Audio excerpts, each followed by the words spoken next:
ወታደር ነኝ። ጌታ መጣ አገኘኝ። አሁንም ወታደር ነኝ። አሰልጣኝ ነኝ። የሻለቃ የስልጠና ክፍል ኃላፊ ነኝ። በረሃ ሄጄ ሰራዊት አሰለጥናለሁ። ድሬዳዋ አድማ ብተና ፖሊስ፣ ፌደራል ፖሊስ፣ አማራ ፖሊስ፣ ጋምቤላ፣ መቀሌ ፈጥኖ ድራሽ፣ ቤኒሻንጉል ጉምዝን አሰለጥናለሁ። በረሃ ገብቼ በደንብ ስሙኝ። ረሃብን በደንብ ነው ማቀው። ረሃብ ዝም ብሎ አይደለም። ረሃብን ይሄ የእውነት ረሃብን አውቀዋለሁ። ይሄ የእውነት ረሃብን አውቀዋለሁ። የእውነት ነው ማቀው። ምን አይነት ቤተሰብ መሰላችሁ ያሳደገን? ያው መጽሐፌ ላይ ተከሸዋለሁ። በጣም የተባረከ በጣም ትልቅ ፋሚሊ ነው ያለን። እናቴ የላንቲደሩ ቤተሰብ ልጅ ናት።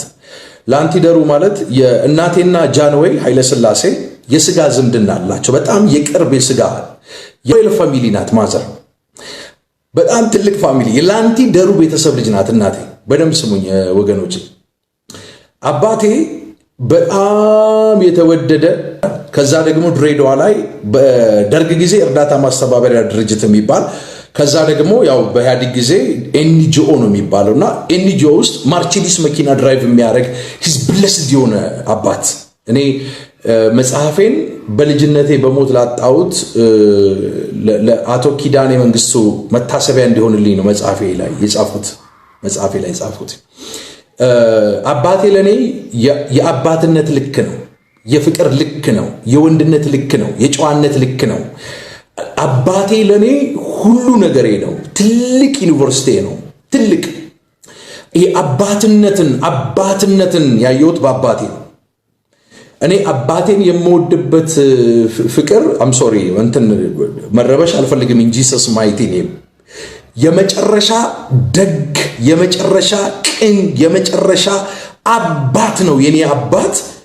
በጣም የተወደደ ይሄ ወንዳ ወንድ እርሊ ተነስቶ ስፖርት የሚሰራ ቤቱን የሚወድ ሐስል የሚያደርግ ጎዴ ምናምን በጣም ብዙ ሀገር ሄዶ ፍየል ጭኖ እንጨት ከሰል ጭኖ የሚያመጣ እኔ ማውቀው አባቴ እንደሱ ይሄ ልጆቹን በጣም የሚወድ ቴኪር የሚያደርግ እንዲህ አይነት የመጨረሻ ደግ አባት ነው።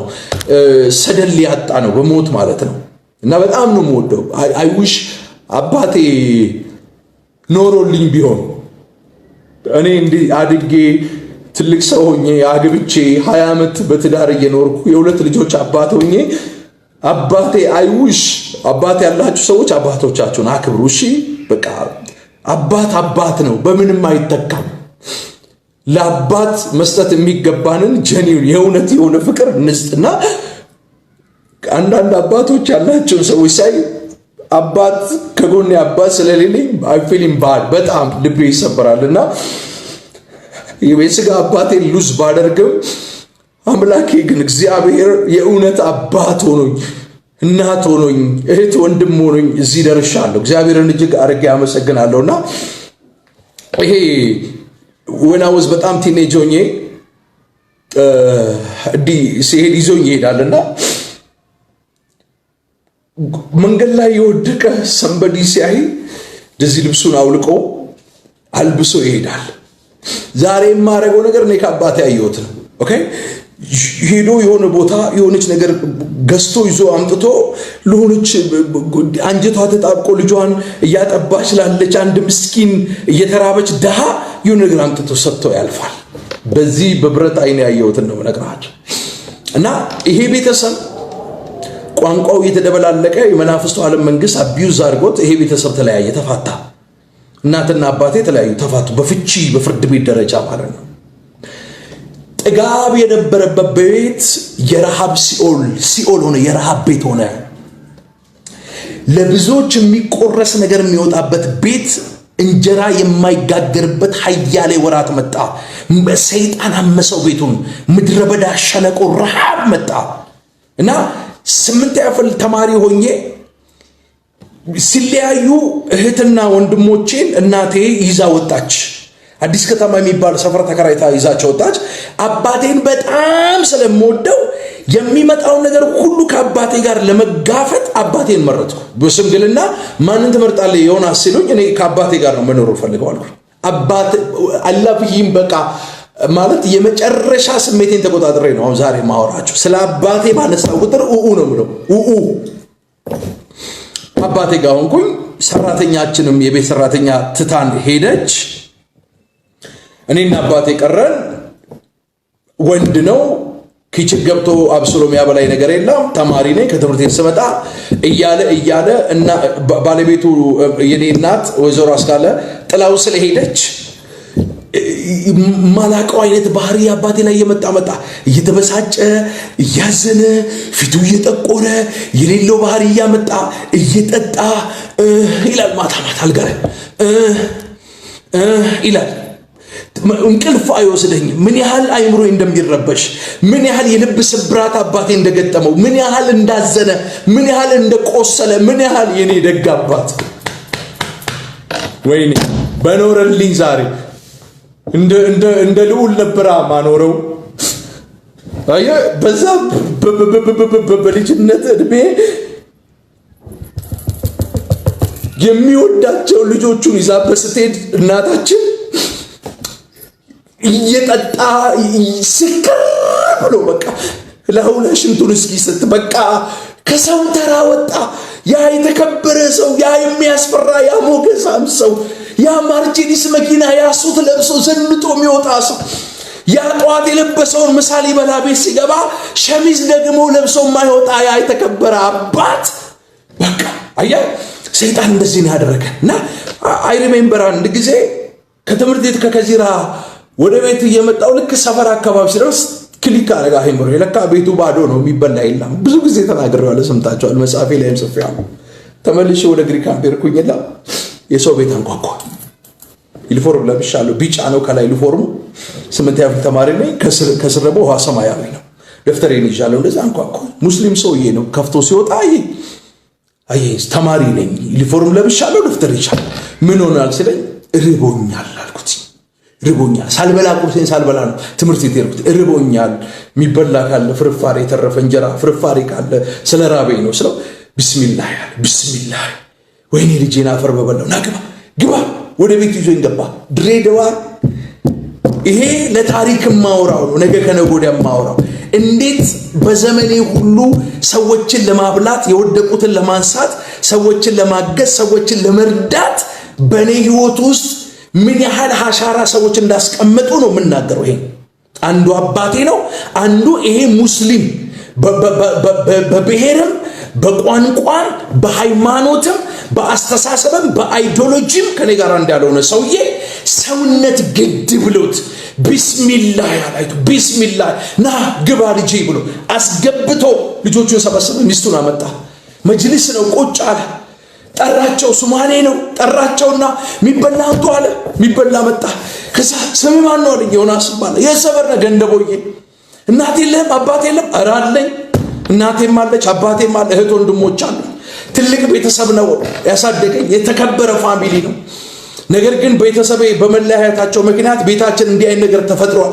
ይኸው አልቅሶ ለሚስቱ ለልጆቹ የኔን ታሪክ እየደገመ እየነገረ ያንን የሚጣፍጥ ሩዝ በስጋ አቀረበልኝ። እንዴት ተንሰፍስፌ በሰው ቤት ውስጥ እንደበላው እግዚአብሔር ነው ያውቀው። ርቦኛላ። የራበው ሰው እንዴት ይታገሳል? ስፍስፍ ብያንን ሩዝ አንስቼ በላው። ምን እንዳላቸው ታውቃላችሁ? አያችሁ ልጆች ያላቸው ከዚህ ትንሽ የተማሪ ሊተማሩ በዚህ ቤተሰብ መካከል ይሄ በመፈጠሩ እንደዚህ ይሆናል። እንደዚህ ያለኝ ዮናስ አቤት። ከዚህ በኋላ ይሄ ቤት ነው።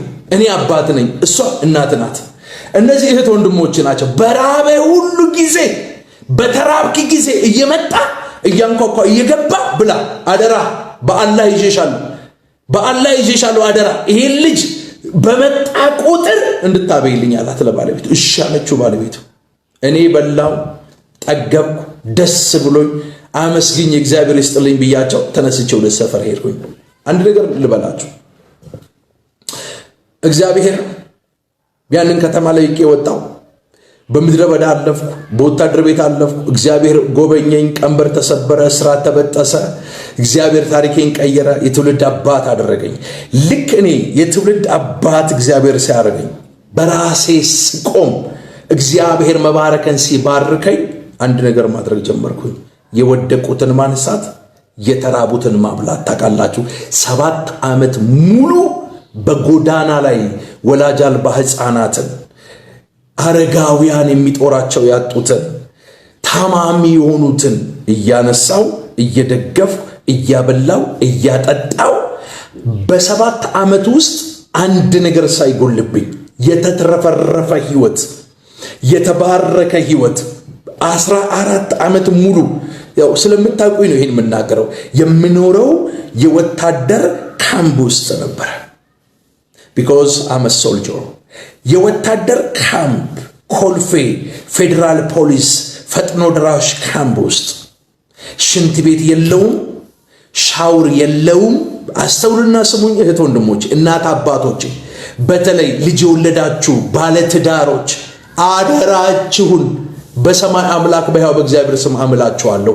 እባካችሁ እንዳትፋቱ ፍቺ የሚባል ነገር ባይምሯችሁ እንዳታስቡ በእናንተ አለመግባባት ውስጥ በእናንተ ፍቺ መካከል አቢዩዝ የሚደረጉ ህፃናት አሉ ያለነሱ ፍቃድ ወደዚህ ምድር የመጡ ግራና ቀኛቸውን የማያውቁ በጨቅላ እድሜያቸው ማኒፕሌት የሚደረጉ ቡል የሚደረጉ መሄጃ የሚጠፋቸው ፊውቸራቸው የሚበላሽ ተስፋ የሚቆርጡ እጅግ አደገኛ የሆነ የመናፍስቱ ዓለም ጥቃት ውስጥ የሚገቡ ልጆችን እንዳታፈሩ ለልጆቻችሁ ስትሉ እናቶች አንገታችሁን ድፉ ለልጆቻችሁ ስትሉ አባቶች ልባችሁ ይሰበር ለልጆቻችሁ ስትሉ ይወለ እኔ 20 ዓመቴ ነው ይወለ አሁን በትዳር 20 ዓመት 98 ህዳር 1 ነው የልጆቼን እናት አቢጌልን ያገባዋት ልጄ ፋሬስ መስከረም ሲመጣ 17 ዓመት ይሞላዋል ምንም አይነት ነገር ውስጥ ባልፍ ቢመቸኝ ባይመቸኝ ቢደላኝ ባይደላኝ ፈጽሞ ፍቺ የሚባለው ነገር ወደ አይምሮ ያላመጣው